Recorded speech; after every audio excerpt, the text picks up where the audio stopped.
This is the new American Constitution. Eager undergraduates studying American constitutional development in the fall of 2022 engaged in a thought experiment and redrafted the original framers' Constitution. Hi, I'm Jeff Schremer. Article 6 of the Framers' Constitution does three major things. It establishes congressional power to acquire public debts. It establishes the supremacy clause of federal law and the federal constitution over state law and state constitutions. And finally, it establishes many requirements for holding office in the United States, such as an oath to support and defend the Constitution and a ban on religious tests for holding office. Here's what we changed and why. First of all, we included many elaborations and clarifications on the original Framers' Article 6. We established that Congress not only has the power to acquire public debts, but also lend government funds and spend government funds in certain ways. We included an aspirational statement about the way in which government funds should be spent, and that legislators should execute frugality with an eye towards changing financial circumstances when doing these things. We also elaborated on requirements for holding office. We expanded the ban on religious tests to include political tests and ideological tests as well. We also included non-discrimination language in this section. We also added three major sections that were not in the Framers' Article 6, these being incarceration, the territories of the United States, and citizenship.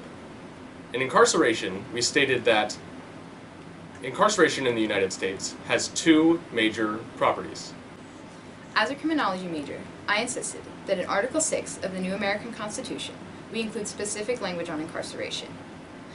We needed to establish that incarceration is both for rehabilitation and punishment, and it outlines such things as prisoners' rights, like wages and access to rehabilitation.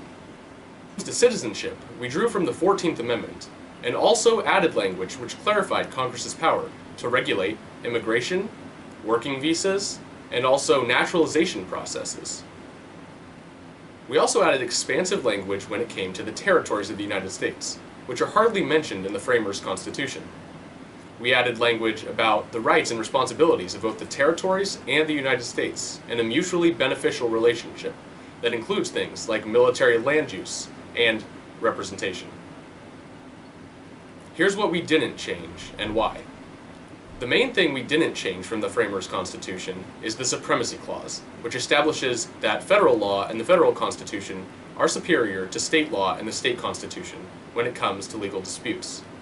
We decided that this was a very important thing to keep the same, because this is the framework of our federal system. We believe that our Article 6 of the new American Constitution may last for the next 100 years. We can't see the future any better than the original framers of the Constitution could, but based on the last 200 years, we believe that the new American Constitution has the potential to last for the next 100 years. We believe that Article 6 of the new American Constitution will last 100 years. The main reason we believe this is because we decided not to set concrete limits on government powers. These include in things like government spending and lending. We opted for rather an aspirational statement, which compounded our values when it comes to these issues, rather than setting concrete limits, like the government can only spend a certain percentage of its income. Also, in regard to territories, we did a similar thing regarding an aspirational statement. We stated our values, that there should be mutually beneficial relationships between the United States and its territories, rather than setting concrete limits on the powers of the territories and the United States. For these reasons, we believe that our Article 6 of the new American Constitution will last 100 years.